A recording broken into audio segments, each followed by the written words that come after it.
In this video, we're diving deep into the journey of spiritual growth, how to strengthen your faith, and how to overcome life's challenges through a higher connection. Peter here, I'm an award-winning self-image coach with over 20 years experience in the mind, body, spirit world. And today, I'm going to show you how to spiritually grow and align yourself with your highest purpose. In this video, we'll explore how to build your spiritual foundation, the daily habits that foster growth, and how to stay connected even when life gets tough. And that happens for all of us, right? Whether you feel blocked, anxious, or lost in your spiritual path, this video will help you reconnect and grow. I often meet people who feel disconnected from their spirituality or struggle with self-doubt in their spiritual journey. Maybe you felt it too, like you're not moving forward or your connection feels distant. You're not alone, and the steps we'll explore today will help you rediscover that connection. My mentor used to talk about spiritual diarrhea and spiritual constipation. The first is when your upper energy channels are open, but you are disconnected from your body. The other, when you just can't express yourself in the way that you want to. And this self-doubt can lead to other problems in your life also. Let's look at the 8 ways you can spiritually grow. The first one is feed on spiritual knowledge. Just as we nourish our body, our spirit needs nourishment too. Spiritual texts are like soul food. Dive deep, reflect, and let the wisdom flow into your life. My recommendations for these types of texts would be the Bhagavad Gita, the biography of a yogi, or even the Tao Te Ching. Each book is a wealth of knowledge and understanding, and when you read them the second, third, fourth, or even 5th time, you get more and more out of the book. The information in the book hasn't changed at all, but you have.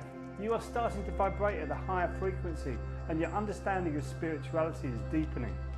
The second is prayer or meditation without ceasing. Connection with the divine is key.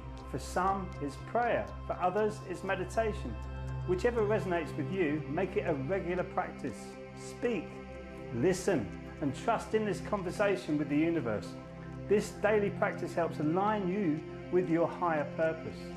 And here are some things to realize when you're doing this, which is taken from the I Ching. You have 3 ways of doing this. Meditation is the right brain way. It is open and not really focused. It is a wonderful way to open up the body to all the amazing knowledge that is out there for you. This is based on female energy. Concentration is the left brain, but a stark reminder here that if we do not take this intellect that we grow for ourselves and turn it into wisdom, then it will not serve you and only confuse you. This is the cut and thrust of the male energy. And remember, too much intellect will cut you and others around you. That is where the expression cutting intellect came from. And the third way is contemplation. This combines the 2 ways and is known as the middle way. This is really at the heart of the Tao philosophy. And don't be worried about these terms and belief systems. By gaining knowledge through contemplation, you are creating your own spiritual belief system. This is very important.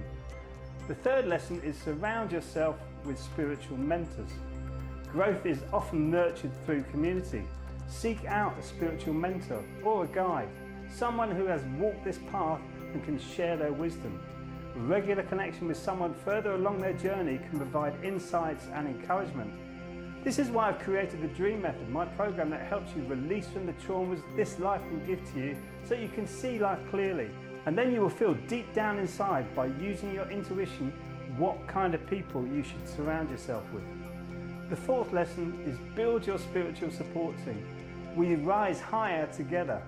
Find a community of like-minded individuals who uplift you and encourage your spiritual growth.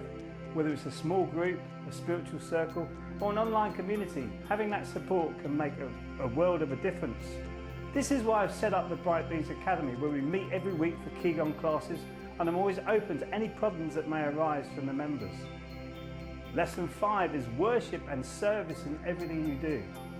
Worship doesn't just mean going to a temple or a church, it's in your daily actions. When we align our life with divine values, we transform everyday activities into spiritual acts. Live in a way that reflects kindness, love, and service to others.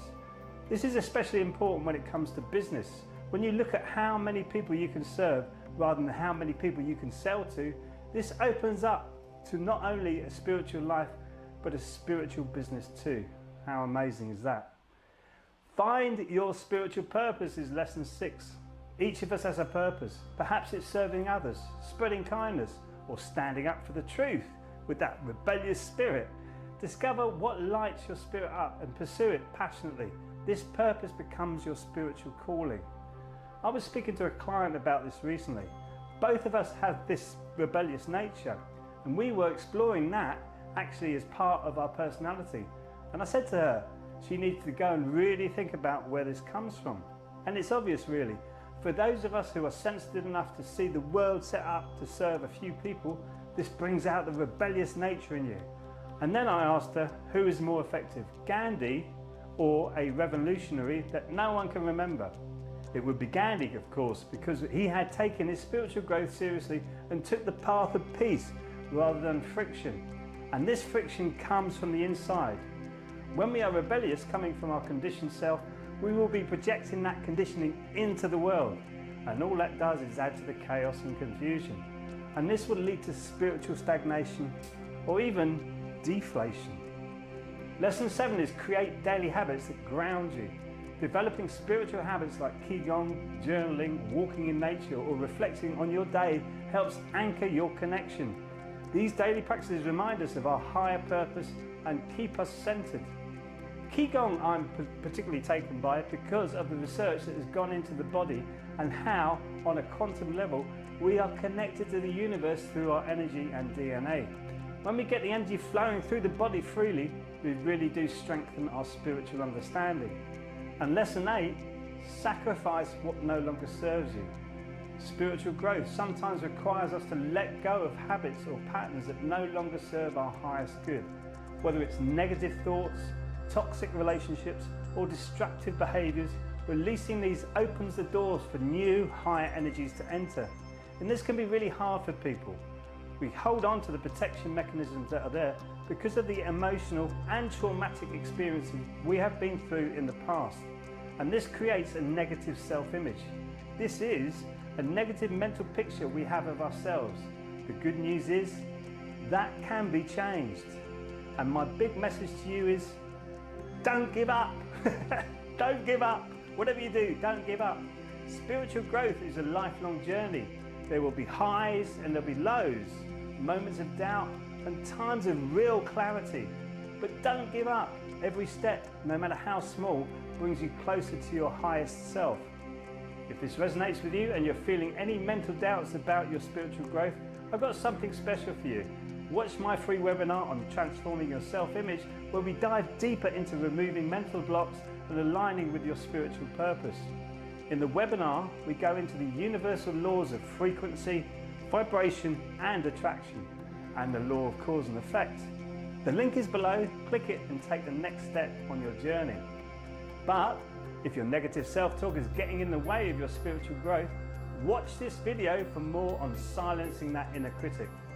Thank you so much for watching me. Let me know in the comments how you're growing spiritually and what habits have helped you along the way. I look forward to connecting with you again soon. Till then, be well and keep shining.